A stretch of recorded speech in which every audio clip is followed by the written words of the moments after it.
when we sit on the outside or someone entering the world of being a stand-up comedian, there seems to be a lot of attractions when you look at the like when I remember going in for my auditions at the Comedy Store when they had their club in Bombay.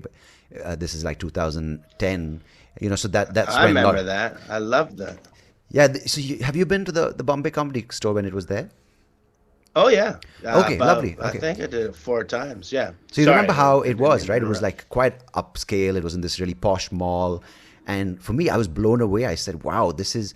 And then I remember meeting the people who were headlining that time. It was Mandy Knight and Dave Fulton and Curtis Walker, Wonderful. Sean Mio, and Paul Williams. I forget these. I forget who else was there, but Ian Coppinger. And there's this idea that you think it's like everyone's like Dave Chappelle or everyone's like Robin Williams, where it's private jets, and so you have this notion in your head, and you only hear about Madison Square Garden, or these big rooms, and then you meet these comedians who are so funny, but then they give you the real story. I've been doing it for 25 years, and you think, oh, is it all about partying and drugs? They're like, yeah, it was for a few years, but the reality is that you can't sustain that, right?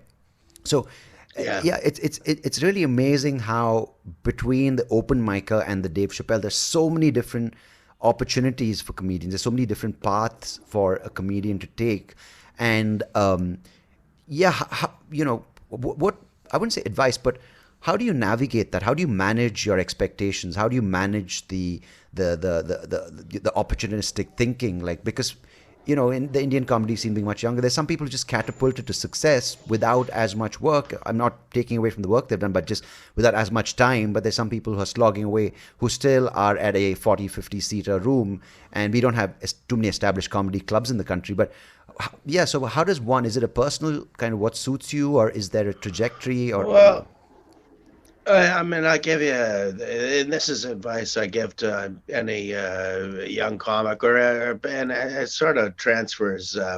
It transfers over to anybody, and I'm glad I realized it very early in my career, because it certainly has helped the thought of it, and that is just it's a simple one sentence piece of advice, and that is other people's successes are not your failures. That's brilliant. That's why it's brilliant for me is because I was living absolutely that towards the beginning of the lockdown, like the last few years before the lockdown, 2018, 19. It was basically, if someone did well, it reflected that I'm not funny enough, I'm not good enough. If someone sold 1,000 seater, I'm like, you're a loser, like, to me. And that's Yeah, why I you took a can't live break. like that. Yeah, and I took a Yeah, break because yeah, the non-essential aspects of comedy, which was the fame, the fortune, how many tickets, Netflix specials, that was occupying my mind more than enjoying the jokes. And what you just said is, yeah. yeah. Well, here's the heart of it, and it's one thing I try and keep close to my consciousness is that what I love about this business, what I absolutely love, is making people laugh. Hmm. And if I'm on a bill and I don't have the best set that somebody else does, I'm glad because for whatever reason, like I want that whole room to laugh, and if I don't have the goods, or if they just for some reason don't like people like me, and that happens, it's the reason there is a mixed bill. I just want everybody to laugh, and that extends to if somebody I think is not very funny sells out 10,000 seats in an arena and everybody has a great night, well, it doesn't matter what I think. It matters that 10,000 people have had a little respite from their lives, and they've had a Mm. laugh, and you can go, well, why don't they, I wanted to be the one to make them laugh. Just be happy that they're laughing, and you'll get your chance, and there's people that you can make laugh that those 10,000 seat arena comics can't make laugh. So focus on them, and then maybe one day they'll know 10,000 people and they'll all come see an arena. But you don't worry about the gigs you're not doing. You put all your heart into the ones you are doing. It's not, if somebody doesn't want to book you, well, just don't play their club. Go play somewhere else. It's not there's not one path either. Like there's so many people who've gotten famous in so many different ways that to sort of focus on one thing, it's a negative emotion. And I actually it's funny, we're talking about India. I just read a long book called The Anarchy. I don't know if you've ever read that. It's about the British East India Company. Yeah, and you know, and just the horrors that they inflicted on India. But there was one point, one of the guys that was the head of the company, who actually came to India, and he really liked India, and he liked the people, and it was opening his mind to a lot of things. And the one thing he brought back to England, and he was trying, and people just couldn't get their head around this as a philosophy, but it is Indian of origin. He said, if the application is perfect, the outcome is irrelevant. Yeah. You know what I mean? Like, yeah. You know, and there you go. And that just sticks totally to comedy, where if you just worry about telling the joke perfectly, well, if nobody laughed, it didn't matter. You told it perfectly. So focus on the the action, not the outcome. Which is so essential, and that's why someone like you who's been in the business and does it for years, and you're able to make peace with why you're doing it, right? Because unfortunately, I feel, very selfishly, the lockdown happened at such a right time, because I was spiraling, and fortunately I've had time to withdraw from that way of thinking and sort of just take a step back and take stock of what I'm doing. And so after a point, you're doing 3 gigs, 10 gigs a month, and you just sort of lose appreciation for those shows. You're like, oh God, for 10 people short. But as you just said, it's 10 more than you had last week, or it's whatever, but they've come to see you and they need to laugh, and you want to make them laugh. But yeah, it's so important to hear it from someone like you who's been in the business for 25 plus years, because that's what is sustainable, right? Thinking from this point of view, as opposed to looking at what you don't have, looking at other people and comparing yourself, going, I'll never be that, because that just damages you and damages your material. Yeah, and if you're in that mindset for even half of a day, well, that you could be writing wonderful jokes, other than looking at somebody telling jokes you don't like and going, why are they getting that? The jokes have to come from you, and if you're in that negative space, and don't get me wrong, being in a bit of a foul mood can help you write a really good joke. Yeah. If you're too happy, I don't think it's helpful.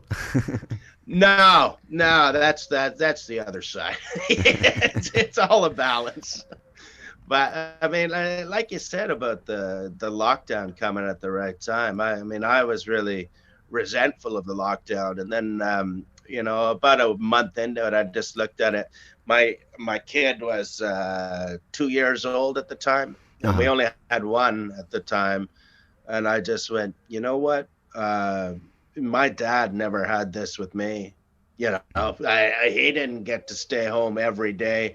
And me and my wife and kid we just went for long walks every day. We were having picnics. It was springtime in England, and it was we were out in the countryside, and we just had a blast. And I was worried that my kid was going to think that life is always like this, because I could even see the end of the lockdown coming and go, he's going to be very spoiled for time with me. But yeah, I just took it for what it was, and I really enjoyed the time I spent with my kid, and then that's all you can do. You go, you look at what's in front of you, and you can complain about it. And I mean, I got friends online that are still complaining about the lockdown and vaccines and stuff, and I'm just like, regardless of what you feel about it, or what if you feel mistakes were made, guess what? It's over. we're out of the house, you know. Like Yeah.